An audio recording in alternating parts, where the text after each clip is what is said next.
Hello and welcome to Huang Vlogs. Today is a very special episode because we'll be butchering a half lamb, which is right there. But without further ado, let's get into the introduction of my tools. This will be my first ever butchery of anything that's larger than a steak. I've never cut anything with big bones, so this will be a first experience.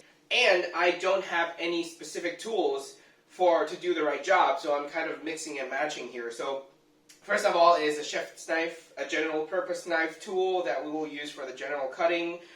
We have a cleaver, an Asian cleaver that will be used for the smaller and weaker bones, the ones that we need to chop through. And then I have a general use serrated knife for the silver skin and tendons. And then this is a Korean semi-flexible, I think it's a boning knife because it's flexible, but it does have a serrated blade. I've never seen boning knives with serrated blades before, so maybe it's for boning and also cutting through tendons and silver skin. We'll try that later. And then a honing rod.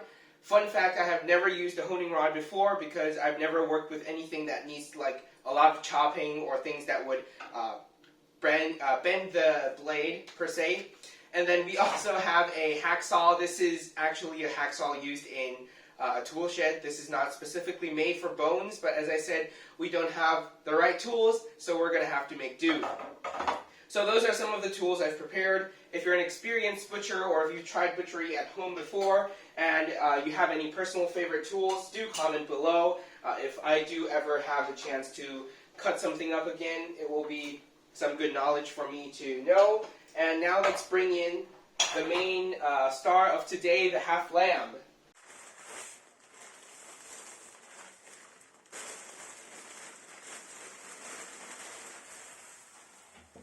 Wow, that is quite heavy.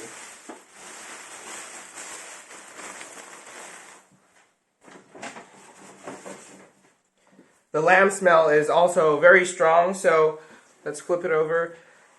Judging from the size of this, I don't think it's very old, but then again, I don't know a lot about animals.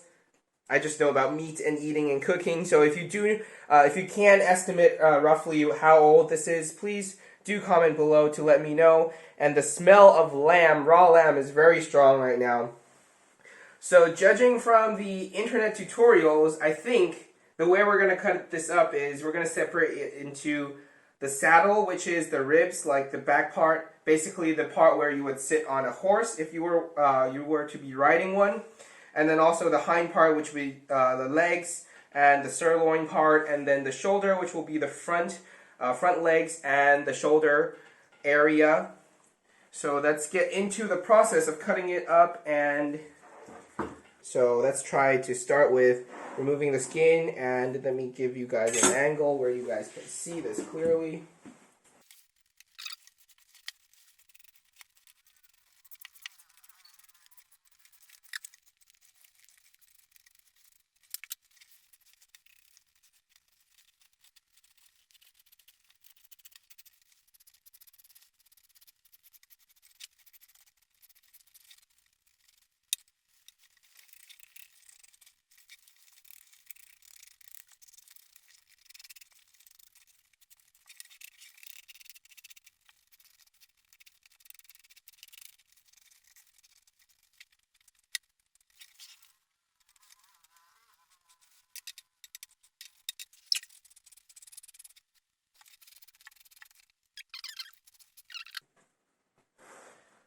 Okay, so this is the first time that I'm taking the leather or the hide off of an animal.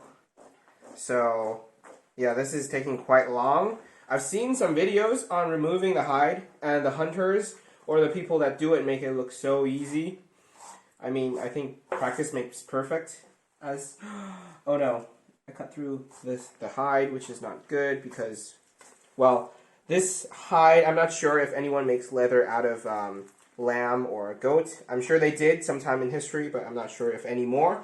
If you guys want to see me attempt to make this into leather, because I'm quite interested in experiencing the process myself. So if you guys want to see that, comment below, and I might ask if I can keep the leather to refurbish into the hide and make it into the leather.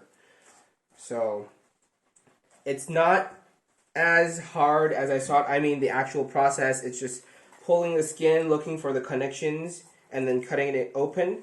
But the real hard part is maneuvering around the joints, the elbows, like this part. I'm sure it's not called an elbow on the animal, but yes, it's an elbow on the humans. Maneuvering around these folded areas and also determining where the hide and the flesh actually comes in contact, because if you look at this part, there's actually a very thin layer of meat that's trapped between this membrane and the laveller here, and this will be cut off later to use in probably a ground meat for the lamb. And while we're at this, I think I should probably mention about the animal cruelty and whether or not to go vegan and such, because I do have quite a lot of vegan or vegetarian friends that are somewhat against animal cruelty and industrial meat industry. I had to state that it was industrial because for me, I think industrial meat industry and local farms or people just doing it for their own consumption are two different things, because as far as I know, animal cruelty happens the most in industrial agriculture, meat farming, because they want efficiency above all. So sometimes they will harm the animals or even hurt them just to make things faster. However, in small farms or people who do it for their own consumption, people who only hunt what they need, are a different story, because they're doing this for their own survival, like people used to do in the history. So I think these should be separately discussed. And here in Taiwan, the native people, they have a lot of rituals and celebrations regarding harvesting of animals or even plants, vegetables. So I think it's a very respectable culture, and I think this should be an art. I think butchery really is an art, because even from the beginning of the entire process, you're living with this animal, feeding it, or even if you're living with it in the same habitat, like the same mountain or such, it really gives you an idea of what the lives of these animals is like.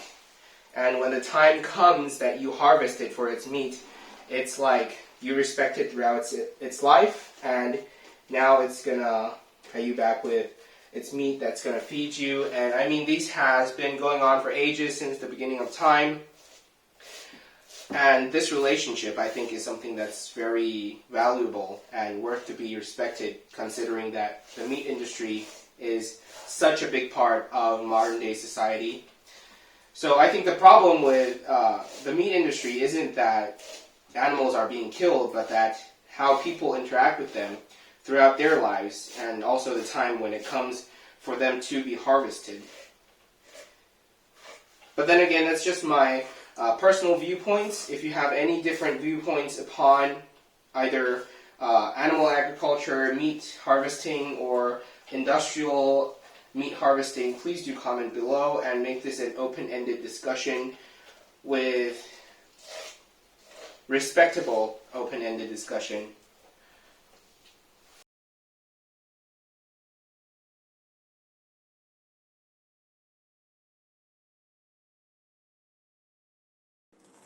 So getting to this part where the feet, the leg, the foot is almost the ankle. Okay, this should be the ankle. The ankle is almost off. The biggest difficulty I have is the danger element, because I need to keep tension on the skin and the leg at the same time by doing this using my thumb and index finger, but then I have to cut in this direction so that the hide comes off. And that's a concern, because my hand is right behind of the knife if it slips, so I have to take my time here. Now, if you have any experience in butchering, or if you are personally someone that skins animals and you know some better tips for safety, please do comment below.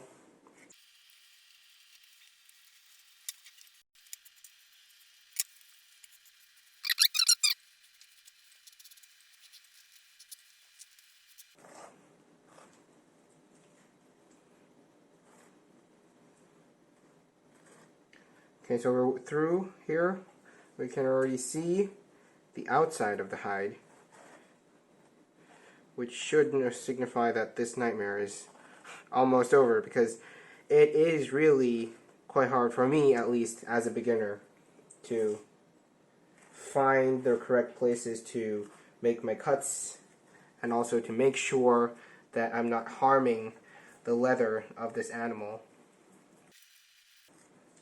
So I'm going to try to trust that the leather is sturdy enough to not have my knife cut through, and just do this blind. And there we go. We have the calf off of the animal, and this is the tendon. Like, I'm not sure what the name is, but I know that the Achilles heel is talking about this tendon. Like, Achilles got struck with an arrow in this tendon, and that's what caused him to fall to his final demise, if that's even correct. If you know Greek mythology, do comment what you know about this story below. And we're going to continue on with the upper thigh.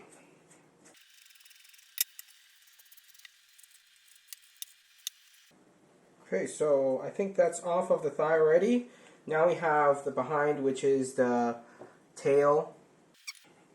I don't remember seeing anyone cut off the tail leather intact. They usually just chop off the tail and then remove that, because if I remember correctly, because I'm not a professional, they say that there are too many connective tissues and tendons in the tail, which makes it super hard to remove intact, so it's just not worth it to do so, to remove it fully, and that's why they just remove the tail directly. But still, we're gonna try to remove the whole thing for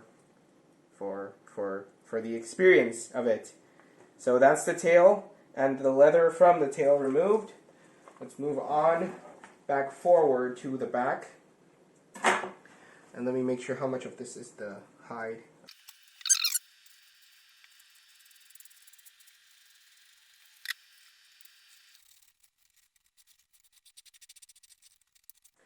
Okay, so we have this circular organ here. I'm not sure what this is, but if you were to ask me to take a wild guess, I would be thinking either bladder or testicle, I think, because looking at the other side, you can see these two organs. So I think, yeah, that's probably testicles. If you understand animal anatomy, please comment below what it is, because this doesn't look, the diagrams of the anatomy and the real thing doesn't really look similar. Or maybe that's because it's on the cutting table already. Okay, wow, that was big progress. So now we only have a little bit of the belly area left, and also the front leg. So let's see.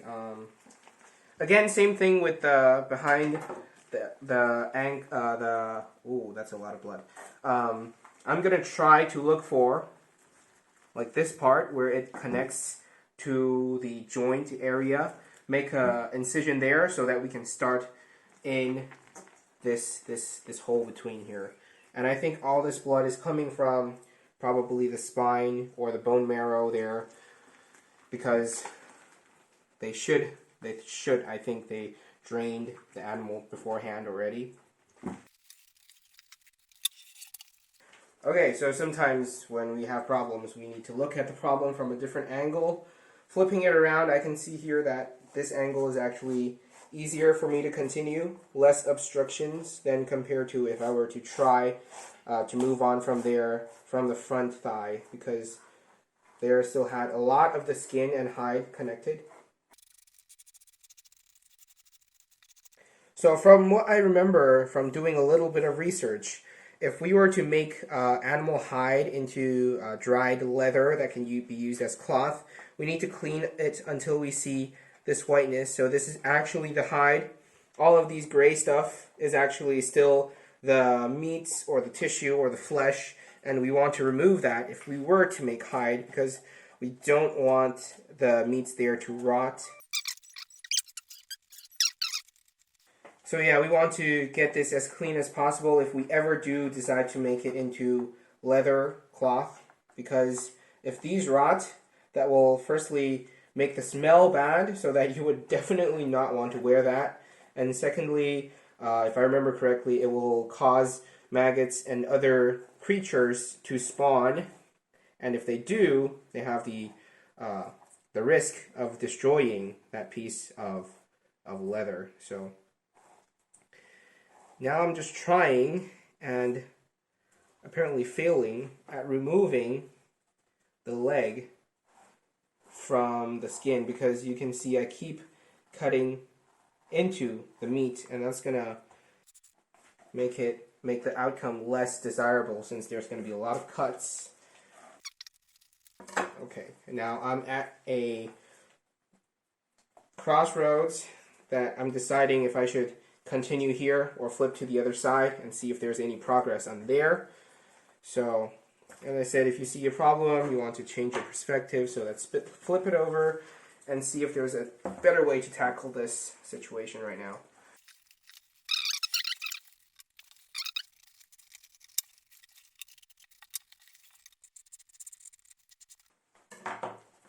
So I'm cutting along the leg here, and I'm realizing that some of the shoulder is still connected to it, and so I'm examining to see if there's any meat inside of here that we should keep. If it's just silver skin, I'm just gonna cut a big chunk of it off so that it's easier to work with.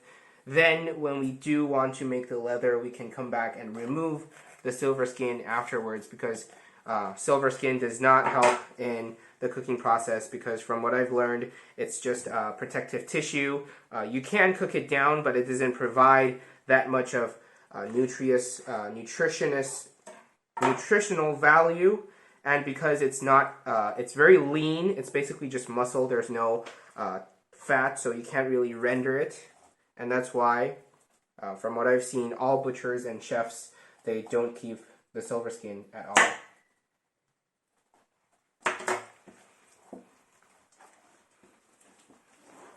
So we're going to flip it over again, try to work at the shoulder part.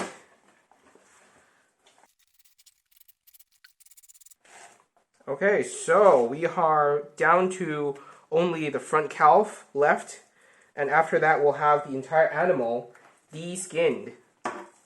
Hooray. It's been, I think, 30 plus minutes now, probably going into the 50-minute area zone, and we are finally going to be able to get into cutting up this animal. And so as you can see, this is the part where I mistakenly cut through the leather, and I did not expect it to go through that easily.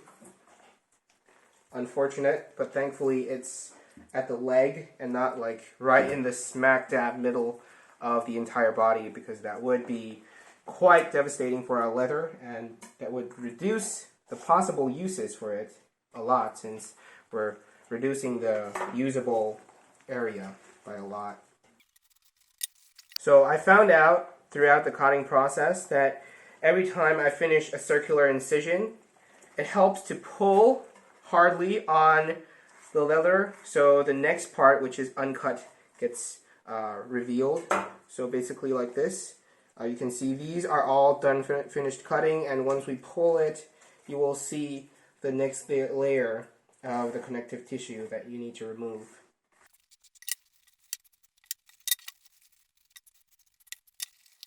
Okay, so that it seems, if I pull hard enough, I can actually just remove it by hand, which is convenient, though I'm not sure if this will hurt it in any way. Though that was rather, very surprisingly smooth going, because now we already see the ankle. So I'm not seeing any visible harms to the leather or the actual flesh at all. But yeah, if you know more about that, please comment below. And wow! We have the leather removed. It is very overwhelming, a very long process for beginners. It will be much faster for experienced hunters, I'm sure, but this is the entire leather that we got off of half of this lamb today. As you can see, no piercings or mishaps at all, except for that one part in the front legs, in the front leg that we accidentally pierced here. But aside from that, it's entirely intact. If you are someone that is experienced in this area, please comment below how much you would grade this first time in skinning this animal. So next up, let's move into the main point for today, which is cutting up the different portions of meat. Hello and welcome back to our half lamb butchering video. I took a break and washed my hands, cleaned my tools because there may be some hair from the hide on the tools, and honestly speaking, my muscle here connecting to my thumb is very, very sore because of all the pulling from removing the hide. So first of all, we're going to remove the shoulder area. For adult lambs, I've seen that it's 4 to 5 rib bones from the first one, but since it has so less, I'm going to do 3 ribs from the front. So let's just dive right into the cut. I'm going to try to cut as close to the front bone as possible because we can save the behind parts for a rack of ribs. Okay, so I have no idea why this piece of meat is disconnected from the bone, but we're going to try to get it off as intact as possible. Okay, that's good. So I'm thinking whether to cut here or to cut here, and my decision is to cut down here because I'm seeing that this is a connected group of tissues that connects to the hind leg. So I'm thinking if I cut here, that's going to separate it, and if I cut down the ribs and decide to remove this, it's going to be quite a pity. And that is my reasoning, at least. If you are a butcher and there are different reasonings in the professional's case, then please do let me know, because I have no idea whether or not I'm cutting this right, and it would be great to learn from the professionals. So I'm gonna follow this, cut down to the spine, and then we're gonna take our hacksaw. So if you're a butcher or a professional and you have different methodologies and ideas when doing this, please comment below. And yeah, okay. So this is the shoulder bone. Yes, this is the shoulder bone, and then we cut through the cartilage with our chef's knife, which is pretty surprising. Didn't expect it to be that sharp. So yeah, apparently I sharpened my knife pretty well. So if you want to learn how to sharpen knives, do comment below, and I might do a video on that as well. Let's flip to the other side and see if there are any meats that we need to get through. I'm deciding which side I should cut down from. Here we go. This is a forward push blade.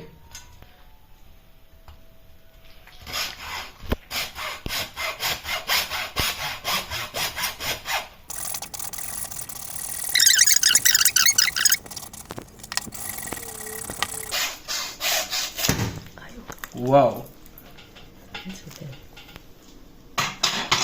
Okay, so we got it through. So this is, well, my version of the shoulder area. It doesn't look a lot like what I've seen from the internet. If you're a professional and know which part I did differently, please comment below. And next up, we'll move on to the ribs. So for the ribs, adult lambs, you would calculate 8 ribs coming forward, and the rest would go with the legs. And let me see how much we have in total. So 2, 4, 6, 8, 10. We have 10 ribs. We're gonna try to go with 8 and see what we get from that. So I'm gonna poke through here, cut downwards, straight motions. Okay. Flip to the other side. Okay. Cut down.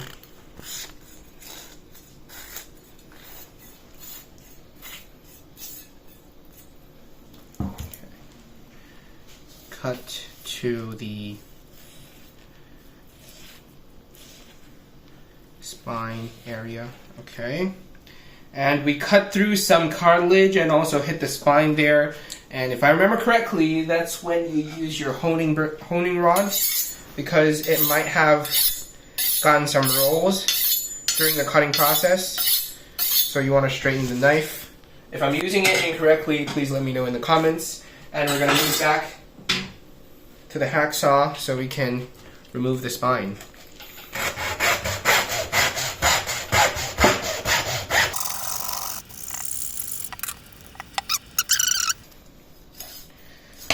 Okay, that's out. So the spinal cord is this tendon looking like thing. So this is our rack of ribs from the lamb. Now there's a lot of silver skin and this kind of it's moving around a lot. I'm not sure if this is normal. I've seen it on different cuts of meat like steaks and also venison, but I'm not sure why, but I've never seen this on the internet tutorials relating to lamb butchering. So if you know what this is, please comment below. And we're gonna try to do this rack of ribs French style. So we're gonna let's see. We're gonna try to remove the silver skin here, this layer of meat, since it's not connected, and we're gonna remove the skin along with this flappy area. And I'll do the French cut to try to make it straight first, then make an incision, then peel the skin off from the bones so that there's a bit sticking out, which makes it look slightly more appealing in the sense that there's a part without meat that you can hold, which doesn't get your hands as dirty.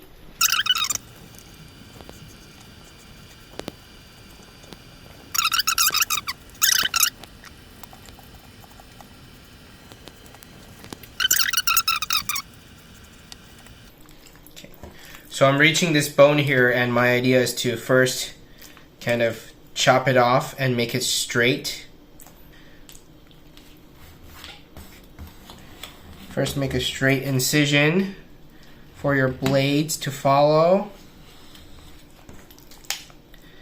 And also cut through the meat where you want it to separate. And then afterwards, we're going to take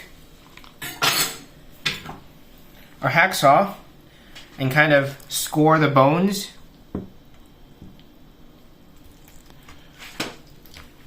And for this part, I gotta be careful that it doesn't shift around since the membranes aren't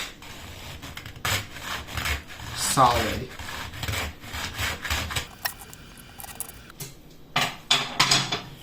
So then after scoring it, you would take a cleaver and kind of open it. So I'm gonna get the cutting board since we're gonna smack it, and I don't want to hurt our table here.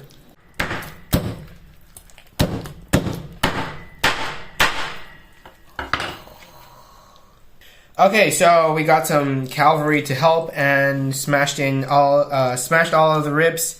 It's now beautifully removed. So I suppose sometimes you just have to whack it hard, and actually the cuts behind here are much better than the ones I did previously, so yeah. Anyway, this part, the bottom parts, these meats will be used in stir fry or stews. We're gonna remove it, put it to the side, and decide what to do with it at a later date. And focusing back on this rack of ribs, my idea is to make it the French ribs, where there will be roughly 1 inch in the front without any meats, so that after it's cooked, it's easier and cleaner to hold it by the hand. If you guys have any ideas or recommendations or personal favorite recipes on how to deal with a rack of ribs, please comment below. And let's go into the cutting process of this rack of ribs. So 1 inch is roughly, I think, that much.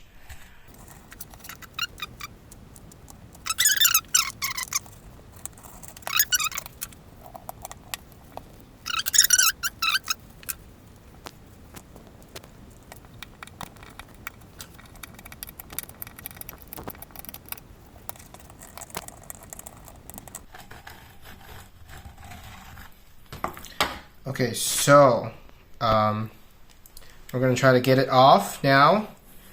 using my nails. I've seen some butchers use paper towels to dry it off and then twist it off using friction, but that's going to take a lot of paper towels, and we're just doing this for our personal consumption. We don't need it to be extra fancy. I'm just going to do it with my fingers and nails, get down and dirty with it.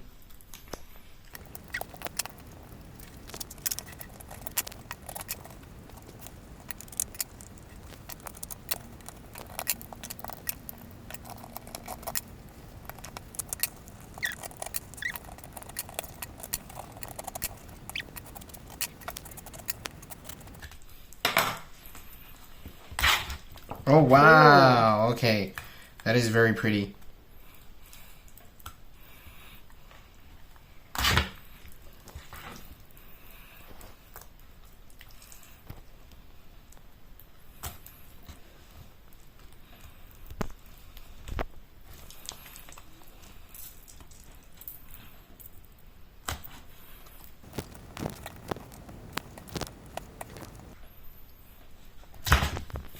Okay, so that took a lot of force. Here's the boneless parts of the rack of ribs. This will probably go into a stir fry specifically for the more tender meats. But anyway, here is our rack of French ribs with the front part of it fully removed, fully meatless. So we'll put this to the side. This is the completed ribs, and then we'll move on to the shoulder section. Okay, so we have the shoulder section here, and from what I see, the method I'm going to try is to remove the shoulder bone. This will be used for stews and stuff where you use the bones to get some flavor, and then we're going to see what parts or what cuts of meat we can remove from the thigh, and then we'll do a boneless thigh where they can make a roast or steaks or whatever. So let's start by removing the shoulder bone, and so what I see is that you should stay as close as you can to the bones, which we will try to do.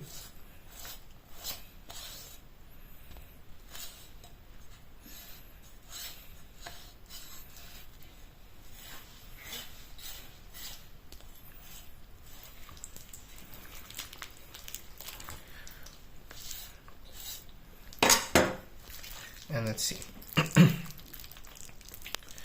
That's the bone here. My idea is that I'm feeling a piece of meat here, and I think I'll remove that to make it as a small steak, since there's a portion of skin that's disconnecting it from the rest of the meat, the rest of the thigh. So my idea is to make it a separate cut of meat. Alright, so this is the shoulder bone and the meat connected to the shoulder bone. We'll put the thigh to the side first and see how we can deal with this piece. So feeling the bone here, I'm feeling 2 chunks of meat on either side and then the ribs connecting inwards. So I'm thinking cutting along here and then along here to get this piece of meat down.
Okay, so we got this piece of meat off, whatever it's called. So this piece of meat was stuck on the shoulder area connecting to the spine, and now these small chunks will just I'll think about whether to take them off and grind them later or to just chuck it in a stew for the extra flavors, and then we can pick off the meat after the stew is finished. So we'll move this to the side along with the rack of ribs, the remainders of the rack of the ribs, and this will be saved for something. Okay, so let's move on to the thigh here. So my idea is to, you see there's a lot of connective tissue. We're gonna remove all that, and any of these, like these parts of meat that isn't actually connected to the thigh, we're gonna remove. These will go to, for the stew, I think, because there's a lot of connective tissue on there. I'm not sure what the connective tissue on lambs tastes like. So we're gonna remove this, put it to the side, and then decide what we're gonna do with it. Then we're gonna try and make the thigh of the lamb boneless for a brisket roast or some other roasting recipe. So now I'm trying to remove all of this connective tissue. And again, this will be discarded because as far as I know, there are no practical uses for this.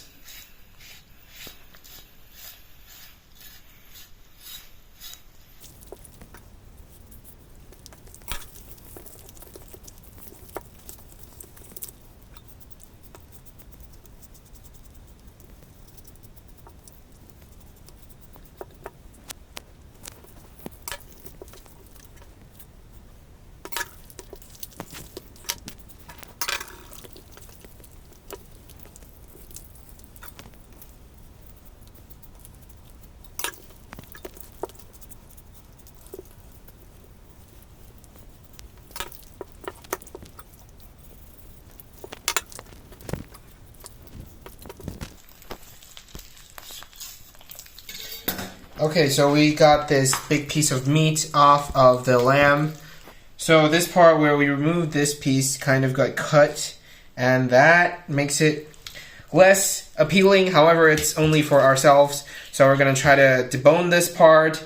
We'll remove the foreshank, I believe it's called. The foreshank will be for stews and other stuff where it's slow cooked, since there are so many tendons, because, well, this is the place that the foreshank is most worked when the animal walks.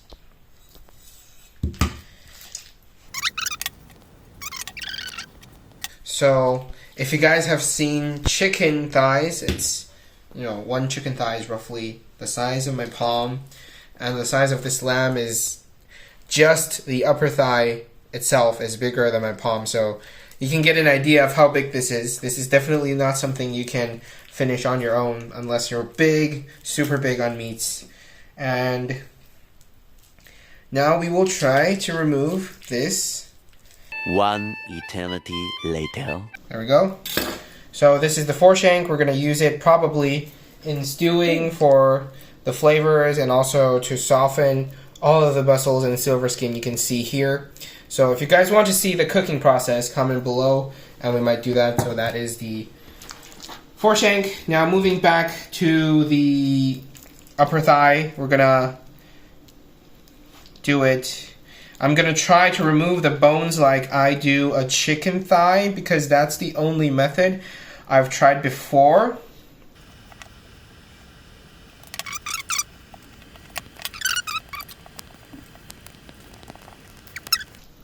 If you ever get the chance to do an animal like this, definitely remember not to throw away any part of it until you're making sure to do so, because take lambs as example.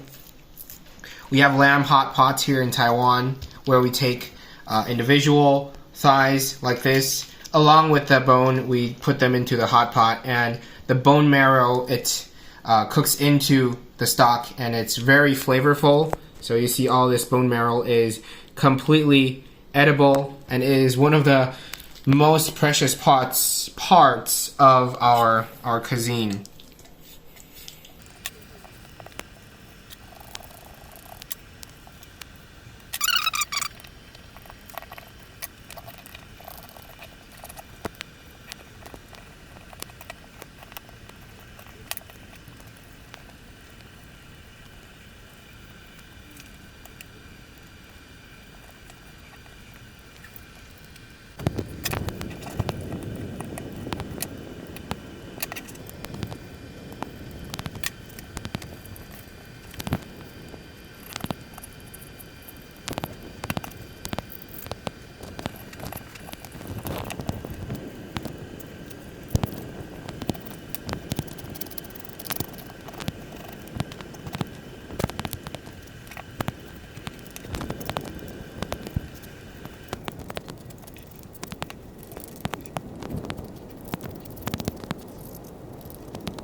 Okay, wow, finally, we got the thigh entirely removed from the bones. This is way harder than a chicken because all of the different joints and also the meat is connected much more tighter onto the bone because of the silver skin that isn't found in chickens. So the idea is to roll it up and then tie it up so that it can be roasted for a roast recipe. So this is the boneless thigh roast that will be tied up later. So we'll put this to the side.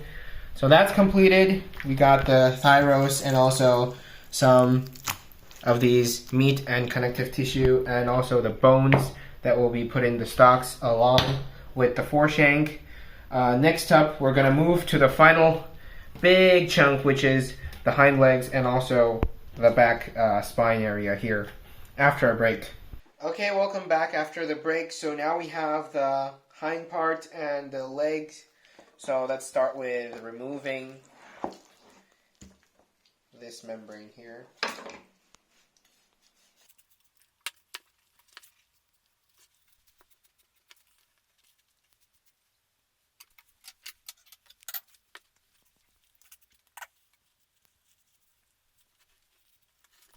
Okay, so we have this piece off, and throughout the cleaning process, I think most of the smells is coming from this piece, since it's probably the part that holds the internal organs, and the smell is very strong. So we're gonna put this aside. I don't think we will be using this for the cooking. I'll do some more research to make sure, since organs and such. Anyway, that's it. We're gonna put that to the side. The smell is getting overwhelming, so let's continue to move on. I'm gonna try to remove the silver skin here, then cut off the piece of meat inside.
Okay, so this is the spine, the rest of the spine, and the small tiny chunks of meat that we missed. This will go to become the stew, and I'm seeing a chunk of meat here that I think we can salvage for stir fry.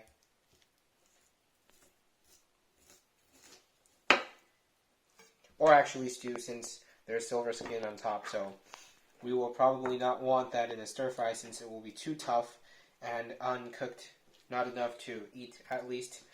So this is the piece of meat that we got off from the spine, and then this can be cut up into smaller chunks for stir fry or used for a brisket or a roast. I will leave it like this and then leave it up to the people who cook it to decide how they want to utilize this cut of meat. So that goes to the side. Moving to the final part of today, we have the hind legs. Now the hind legs, by first cutting the tail away, since we won't be using that in most of the recipes.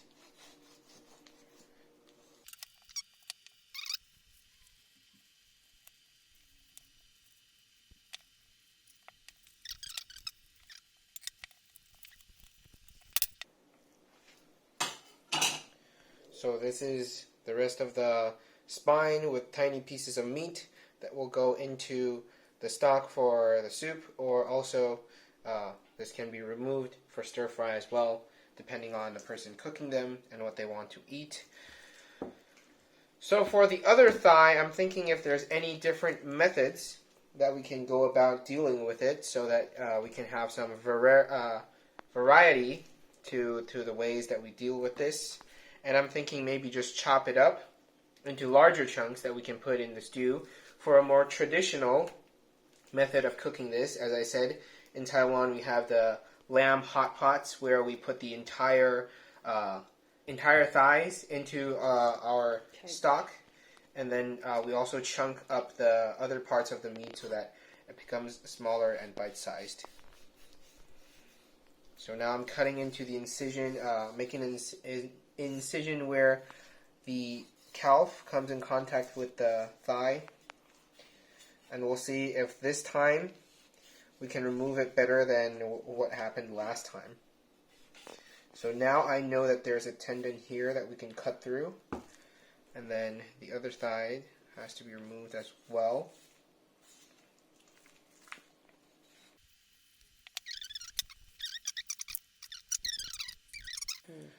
Okay, so this time we cut much closer to the joint part. So if I remember correctly, yeah, so this one is here, and the last time we cut too close to the upper part, so that's why we weren't able to crack it directly. This time I successfully found the joint area, and so I think we can actually this time just bend it and get it to break on its own, or even maybe less cutting. So similar to the chicken joints where you can just, like the fried chicken you get at fast food stores, you can just twist them, and you can see now there's only the tendon that's keeping it in place. So I'm going to try to get that off.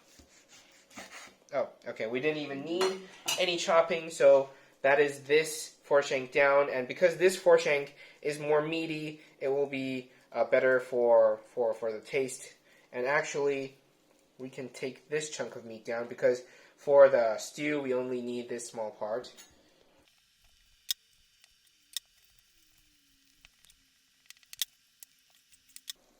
So this is a chunk of meat from the foreshank. This can be cubed for stir fry or stews, and this is the actual foreshank itself. And onto the upper part of the thigh.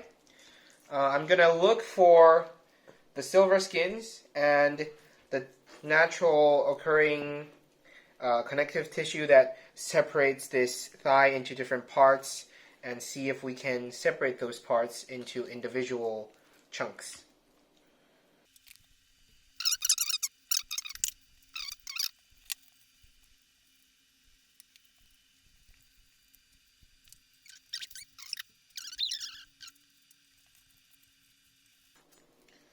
Okay, so that's the first chunk of meat off. I would say it was pretty successful, except for this part where I misinterpreted its seam and cut into it. This can be separated into two chunks of meat, I think, if someone wanted a smaller piece, but we're going to leave it as large as possible for them to decide what they want to do with it as much as they can, since it's better to have extra than to have not enough.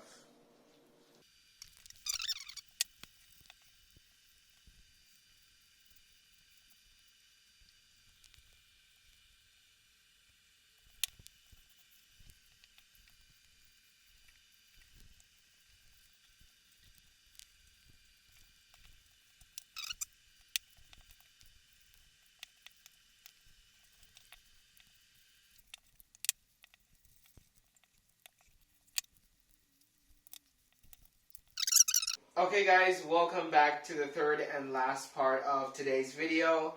These are all the parts that we salvaged from the lamb, except for the hide. I'm going to show you guys that the last. And to be honest, I'm pretty proud of myself because this is the first ever time of butchering anything larger than chicken. And even for chickens, I've only butchered the thigh part of it. So yeah, this was a huge step up. If you have any thoughts, if you are a professional, if you have any advice, any gradings for my progress and how I did, please comment below. Now let's take you guys through the individual parts that we got.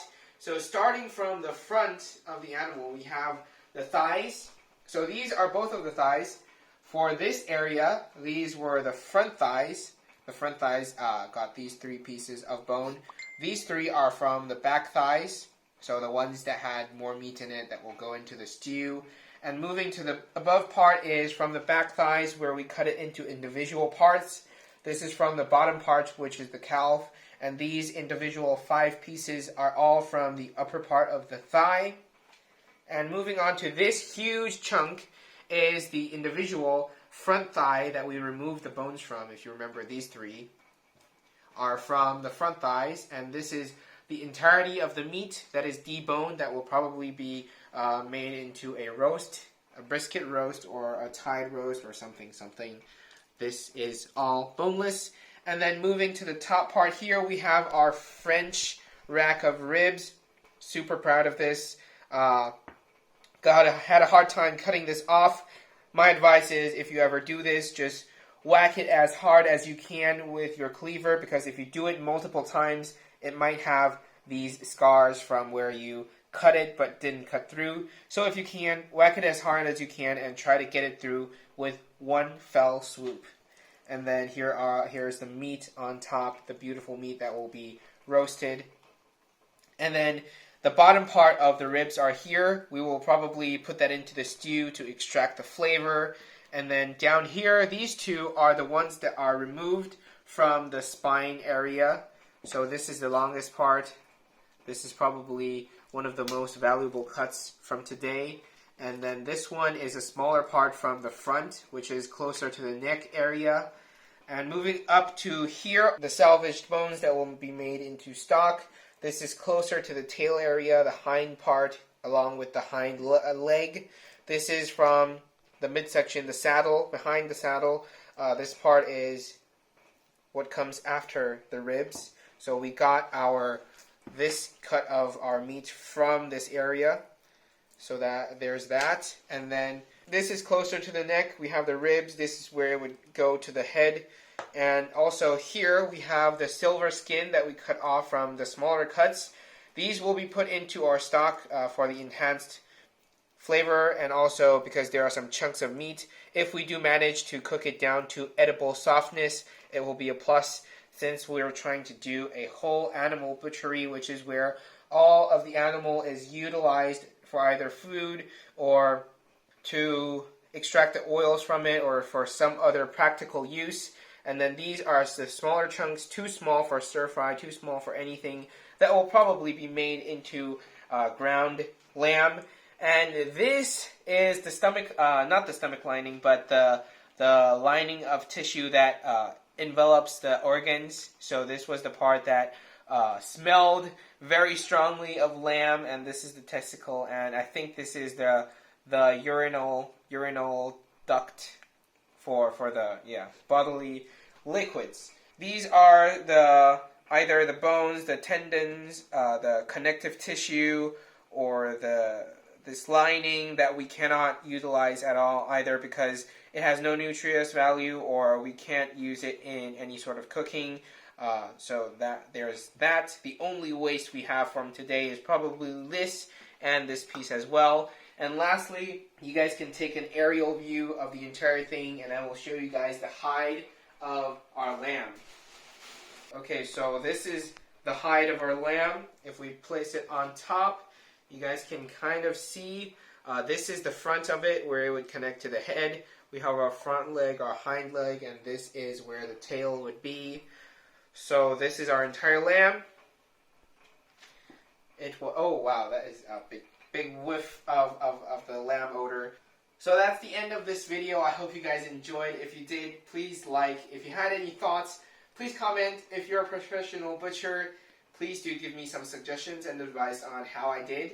If you want to see any other related videos, do comment below and share my channel. Definitely turn on notifications to see other random content on my channel. And I will see you guys next time. Bye-bye.